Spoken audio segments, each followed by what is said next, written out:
We act to a lot of Beatles songs. We acted to a few of Beatles songs.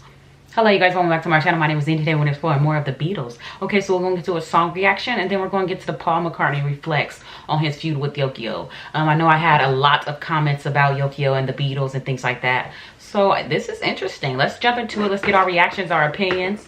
Put your opinions down below. And let's jump straight into this one, you guys. I'm definitely interested because, like I said, it was always a lot of opinions down the comments. So I was just like, wow. Being a new fan, so getting more insight on this, and if you guys are big fans, put your opinions down below. For all that period when people were blaming you for the breakup of the Beatles. Well, you know, I've been blamed, I don't know, maybe 30, 40 years now. You were aware of that going on? You were aware Oh, that's what I was people were fully saying? aware of it because it was like they was jabbing me all the time. So when you met Yoko, yeah. she claimed she didn't know who the Beatles were, but meanwhile she knew who the Beatles were because had met him. She met you. Yeah, well, you know, the thing is... So she lied? I have like my version of the story. What is your version? My version is that we were in London and Yoko came around to my house, knocking on the door. Someone said, there's this Japanese lady outside there. And I said, okay, let her in. She came in and she said, it's John Cage's birthday and us artists want to collect a bunch of manuscripts to give him for his, whatever it was, 60th or something birthday. Right. And I thought immediately, I don't really want to do this. Right. I said, but my friend John might. Right. And that's my recollection that I then said, and he lives here, and she went to see him. The song Get Back, when you were recording it, Yoko was in the studio, and every time you sang Get Back, John accused you of staring at Yoko, and he took it as an insult. Those were very paranoid No, times. that's petty. That'd be petty. And that'd be petty. Let's face it, we didn't welcome Yoko in the studio. I know. Because we thought it was a guy thing. And if she wants It was to about sit in on the business. session, it's something that we wouldn't have done. Our girlfriends or wives wouldn't have done that. You know, control did it room for a quick consistently? visit. Right. But actually sit in the studio with us, it was like, Yeah. no, excuse me, we're working. Did you have know. the guts to say that? No, to I get John? it. That's No, how they make money. you did That's not. like their man If you cave. had said It was that, kind of obvious, though. It's like they're going overboard about it. But John always does, you know. You can't go saying, be sensible about it and don't bring it to meetings. And it was an unspoken rule that you wouldn't sit in on a session. But so Yoko. So was doing John this, more I think obsessed it with her? Created uncomfortable Or she was moments. controlling? It's difficult starting right from scratch with Yoko there, because I started out writing songs about white walls, just because I think John and Yoko would like that, you know. I mean, This is not an ordinary relationship. She's not an ordinary woman. You've got to admit that. yes, but weren't you acting out passive-aggressively? You're sitting in the studio, you're just steaming, rather than saying, John, in a kind of a loving way, this is this is hurting me. I can't work this way to have someone observing. Everyone was just kind of sniping. We were just fuming. Right. Well, And John, sulking and being kind of, you know. did John ever say, look, I'm bringing... He didn't ask permission to do it. No, he didn't. You know, the thing is, it was really just the initial shock of Yoko sitting And she on over there one of the sewing amps. away. Right. Ma'am, you know, could have did that on that's your my couch amp. in your big And mansion. she couldn't use a stool. Oh, I would but think it would be mind-blowing, Paul. it was mind-blowing. But Nah, that is. I was trying to give Yoko benefit of the doubt, but yeah, that's You've too much. never really blamed Yoko for That's the a little too breakup, as a much. lot of No, people no, no. did, have you? No, I think, you know, at the beginning it was difficult because John in particular was ready to do something else. And when Yoko came along, All right, so listen up. State Farm was trying to charge me $197 for car insurance. No, thank you. part of her attraction, I think, was the sort of avant-garde side of things, which she was famous for and still is. So she showed him another way to be that was very attractive to him.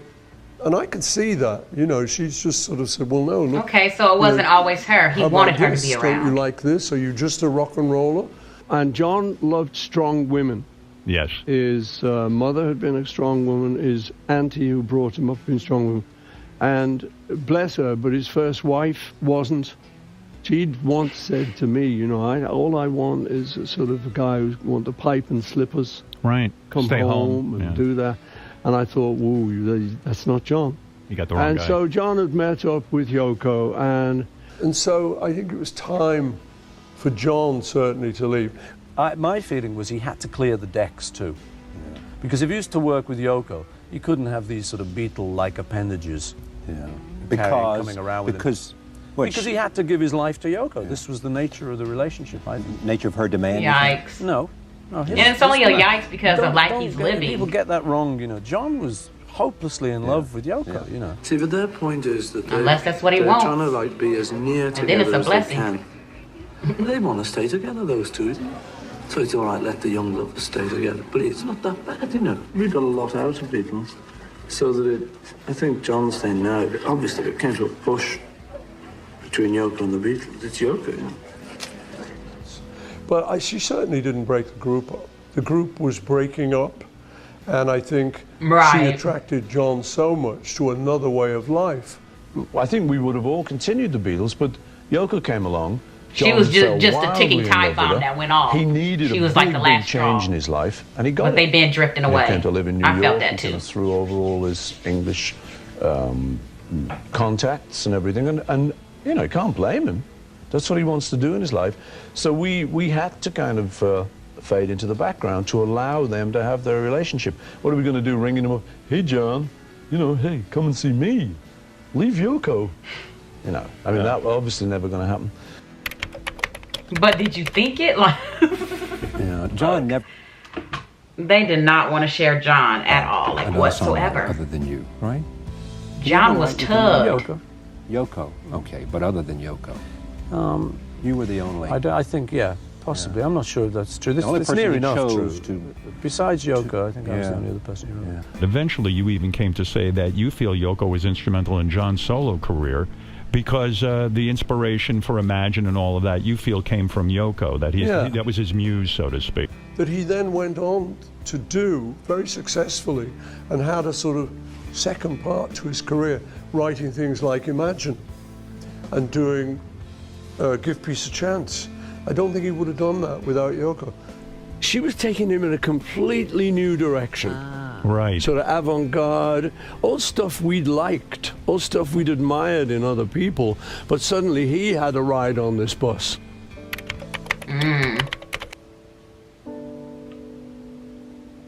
Before Lennon's death, he and Yoko lived in New York, where she managed their business affairs, and rumors of a strained relationship with McCartney persisted. Recently, McCartney and his wife, Linda, met with Yoko for a reunion.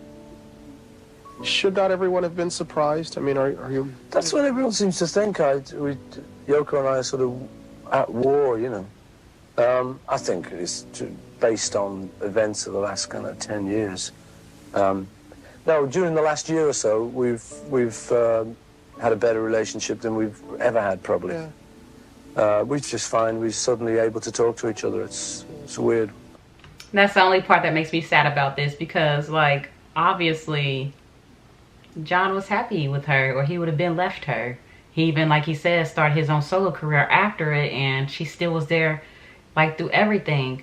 So for him to be tugged with his love of his life and then his best friends, like partners, that would hurt. That would suck because you love both of them. And it's just like he has to pick and choose. And it's just, I think personally it sucks that they put him in that situation or position to where he had to pick and choose, you know. But like he said, they was drifting away, but it just sucks because, yeah, that probably was in the back of his heart, his mind. Why pick between them, drift away? Everybody has different feelings. Everybody hates her for this. Really, but she's a nice lady. We didn't know her too well, really, until quite recently, until maybe a few years ago. 80s, beginning of the 80s, when I just thought, well, maybe I've misunderstood. Maybe you didn't even get to know her. Not hers. Damn. So I telephoned her and started talking to her about just things generally. She said, "Why are you telephoning?" And I said, "Well, I think I've misunderstood you, and I think I've made a big mistake. And as you were John's wife, and I was very fond of John. I feel that he would have liked me to telephone you and kind of say hello and that makes me see cry what's going because on. y'all did this after And his she said, well, death. don't do me any favors, you know, don't do it out of pity or don't sympathy. I don't want that, you know, I don't want That charity. hurts. Which at Because first he would have loved that. you know, but I had to say, no, she's right. She's right. I thought she was a hard woman. I don't think she is now. I think she's just the opposite. I think she's a very loving, caring woman. Damn. That hurts. I think... I mean, accountability on his part, but I that thought hurts. she was pushy, which I think's wrong. I don't think she is. I think she's just herself. She's determined more than some other people to be herself. She's firm. She's standing on business. Will, That's it. Just give in. In this reasonably bizarre clip, when the reporter informs Sean and Yoko that Paul McCartney has just been knocked off, what he actually means to say is that Paul's current record has slipped a bit in the charts. In view of John's murder, of course, it may have been a poor turn of phrase. Paul McCartney's just been knocked off, and you danced going to number 6. Lovely. I'm still rising. Sorry, Paul. Sorry. How do you feel about that? I feel terrific. Do you in fact laugh at her years later when she said, I didn't know who Jean was, I don't know Beatles, I never heard? You knew that was not true. I don't know, man. I tell you, you know, live and let live. It's too sort of, you know, life's too short for all that stuff. You know, we've been through But you all also of have that. to share, you have to call her regularly to do Beatles business, right? So you have to get along with her. Yeah, to some degree, So exactly. if in fact you said here today that Yoko in fact wanted you sexually, and in fact knew who the Beatles were, it would probably screw up your business dealings I'd with be her. dead meat. Yeah, you would be dead meat in those meetings. No, it's, you know, we haven't got the greatest relationship, that's true, but we get on. We're okay. You do? Yeah, sure. Yeah. So don't trust her. It's just business. Okay. Okay. We are not riches, we like to be rich, but that's never against this world. It's a privilege to know her. Here tonight, it's a privilege to come along and to do this. John, no matter what people thought of him from minute to minute, was a very, very beautiful person. And it's an honor to be able to do this with Yoko and Sean.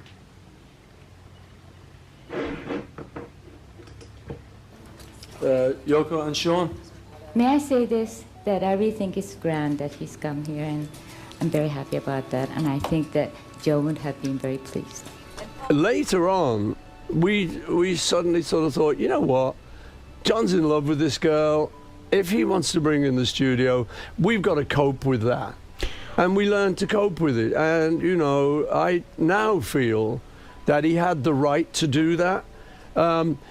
It might have been better if he'd been a little bit more diplomatic and sort of says, hey, guys, you know, I'd love her to be, I really love her and I just want to be near her all the time.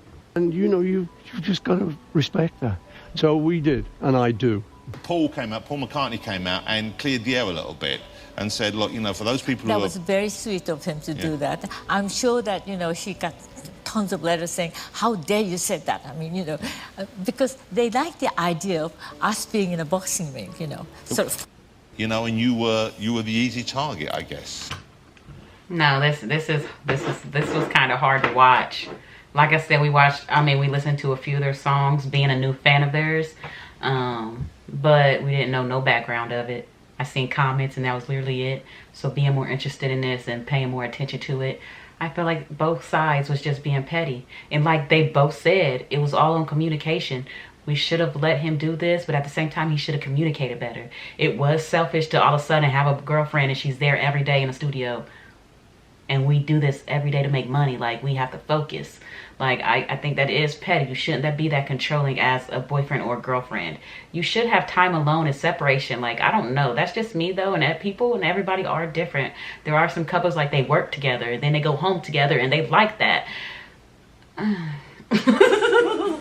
But just because we don't agree on it, don't mean we have to shun them. We have to hate them. And it hurts. Oh, gosh. It made me want to cry. It hurts to know they feel this way now that he passed. That hurts. But like he said, she's business. Still kind of don't trust her, but she business. No, this was kind of hard to watch, you know. Best friends, friendship, and a partner lover. And like I said, he shouldn't have been tugged between two. And that probably hurted him too until he passed. So they all human. So that would hurt to think that too. You know what I mean? So let's get to more of them. Put down in the comments more songs you guys want me to do with them. Like I said, I think we probably did like a handful of songs of theirs. And we have a lot more we can explore. So put more songs down in the comments and I'll get to them. Definitely interested in more of their background too. So this one was definitely a thumbs up.